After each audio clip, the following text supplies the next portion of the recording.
আয়াত ৮০ والله جعل لكم من بيوتكم سكنا وجعل لكم من جلود الأنعام بيوتا تستخفونها يوم ظعنكم ويوم إقامتكم ومن أصوافها وأوبارها وأشعارها أثاثا ومتاعا إلى حين অনুবাদ আর আল্লাহ তোমাদের ঘরসমূহকে করেছেন তোমাদের জন্য আবাসস্থল এবং তিনি তোমাদের জন্য পশুর চামড়ার ঘরের তাঁবুর ব্যবস্থা করেছেন তোমরা সেটাকে সহজ মনে করে থাকো তোমাদের ভ্রমণকালে এবং অবস্থানকালে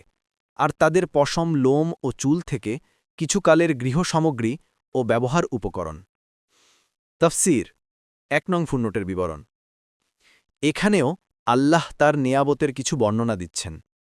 তিনি তার বান্দাদের ওপর যে নিয়ামত দান করেছেন তার মধ্যে একটি হচ্ছে তিনি তাদের জন্য ঘরের ব্যবস্থা করেছেন যেখানে তারা বসবাস করে আশ্রয় গ্রহণ করে নিজেদেরকে অপরের কাছ থেকে গোপন রাখতে সমর্থ হয় যত প্রকারের উপকার লাভ করা যায় এর মাধ্যমেই তাই তারা গ্রহণ করে এই ঘর ছাড়াও তিনি তাদের জন্য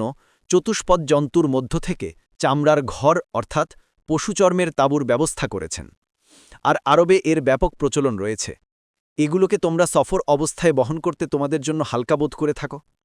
এগুলোকে তোমরা তোমাদের সফর ও স্থায়ী অবস্থানস্থলে ব্যবহার করতে পারো ইবনু কাসির তাছাড়া তিনি তোমাদের জন্য ভেবার পশম উটের লোম ও ছাগলের চুলেরও ব্যবস্থা করেছেন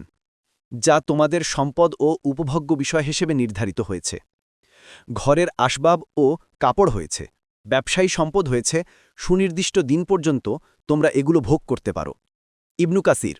অর্থাৎ তোমাদের প্রয়োজন পূর্ণ হওয়া পর্যন্ত অথবা পুরনো হয়ে যাওয়া পর্যন্ত অথবা আমৃত্যু বা কিয়ামত পর্যন্ত তোমরা এগুলো ভোগ করতে পারো ফাতুগুল কাদির ২ নং ফুটনোটের বিবরণ অর্থাৎ যখন কোথাও রওনা হয়ে যেতে চাও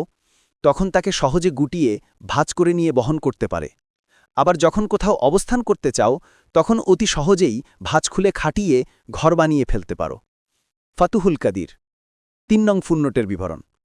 এই আয়াত থেকে প্রমাণিত হল যে জীবজন্তুর চামড়া লোম ও পশম ব্যবহার করা মানুষের জন্য হালাল এতে জন্তুটি জবেহকৃত হওয়া অথবা মৃত হওয়ারও কোনো শর্ত নেই এমনিভাবে যে জন্তুর পশম বা চামড়া আহরণ করা হবে সেটির গোস্ত হালাল কি হারাম সেটা বিচার করারও কোনো শর্ত নেই সব রকম জন্তুর চামড়াই লবণ দিয়ে শুকানোর পর ব্যবহার করা হালাল লোম ও পশমের উপর জন্তুর মৃত্যুর কোনো প্রভাবই পড়ে না তাই সেটি যথারীতি শুকিয়ে ব্যবহার উপযোগী করে নিলেই তা পাক হয়ে যায়